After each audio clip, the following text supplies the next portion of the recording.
wonder if it's going to let you do anything. Okay, I guess so. Okay, and you are 70 years old, and your name is Eugene Lockhart? Uh-huh. But anyway, my career work, I was a mental health counselor about 25 years, and I worked there in that arena in that area for. I could barely hear you. Oh, okay. I'm trying to get to the point where I am now. Worked as a mental health counselor in different areas such as military, federal, state level. But anyway, back in 1990, I became homeless for certain reasons, different reasons. I mean, What reasons did you become homeless? Working mostly within the system, dealing with individuals that I felt left out, and society had, let's just say, excused from society, exempted. I studied in that for a long, long time. But anyway, I found myself working or speaking where I lost my job, lost my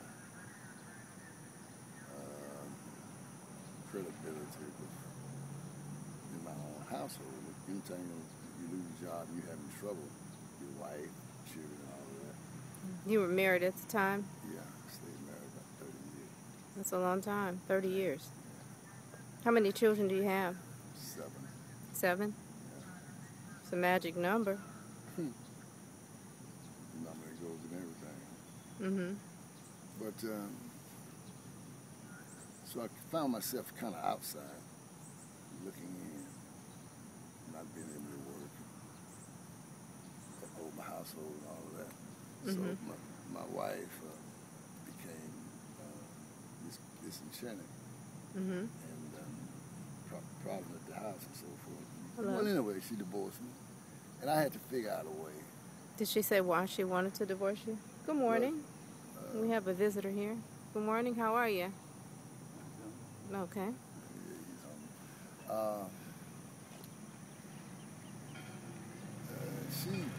She said mental cruelty, but what it added up to was, like I said, pressures. Too much pressure on her within that marriage setting. Since that time, she's a banker and all of that. She relieved herself.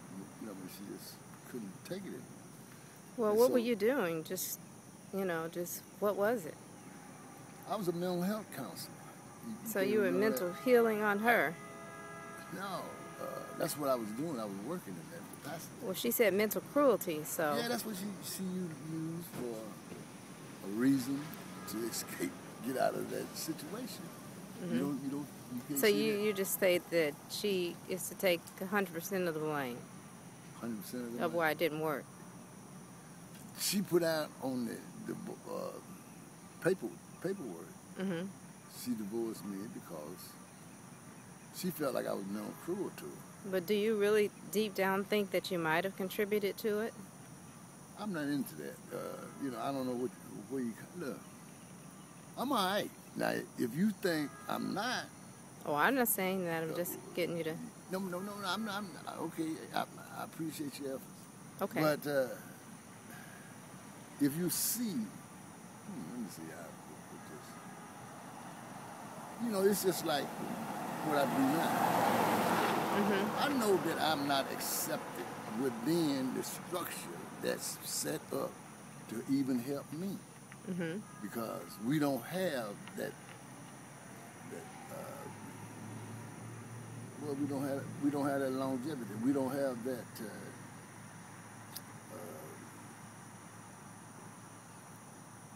that spirit that pulls us together on what's really right. Society has set it up and they've done a hell of a job to getting us to really think something wrong with ourselves. Yeah. And I do believe that if we come together as a people, you understand? Unity in spirit is and key. deal in truth. Right. I mean, no innuendos, no setting each. You know, I might sound, just running all over the place, but I can see it. You know, anytime you deal with something. Okay, let me go back to the now situation with me. Look, I'm doing great. You know, I have learned. I've learned to be homeless. That's a that's a success in itself. Because see, I can manage. No, that's kind of interesting. You'd say that. It's very, very interesting, but it's true. Jesus was homeless.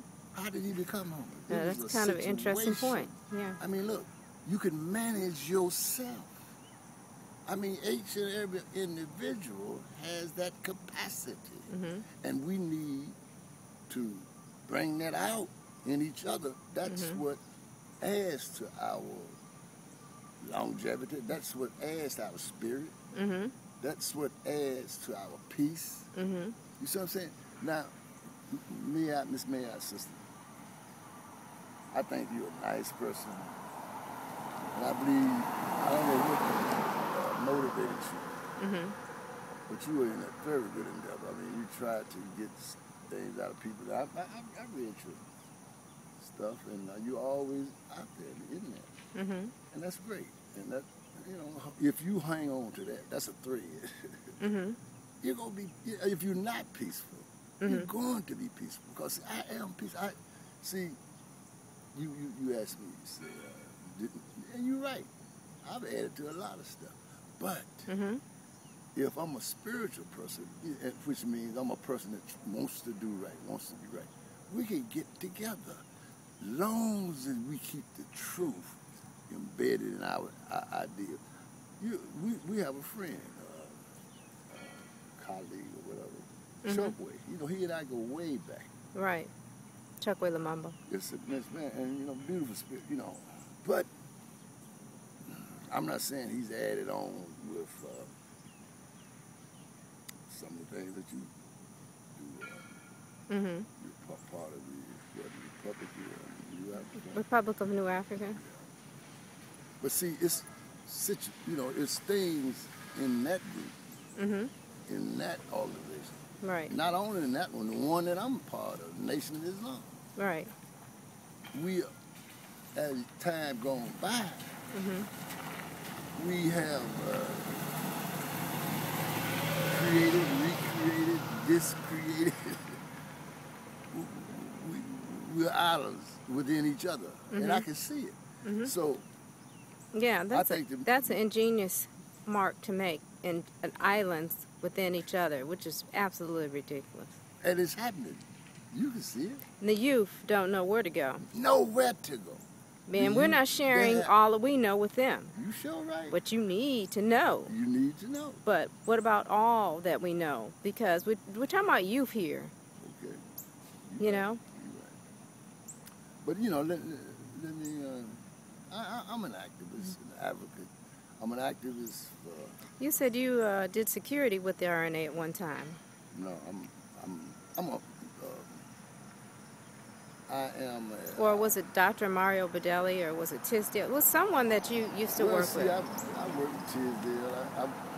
I didn't never so much work with Amari. What's his name? Amari, sometimes. But I worked with his organization, with his nation.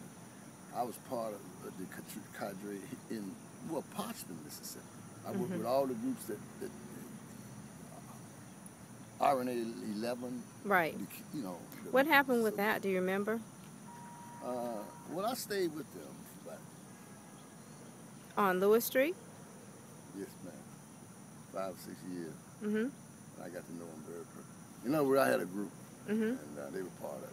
And now Mari came through here and there. But see, our groupings have set up islands within themselves. You know, like the RNA, you know, Malcolm. Mm-hmm. I knew them personally. I knew. What was Malcolm like? He was a good man.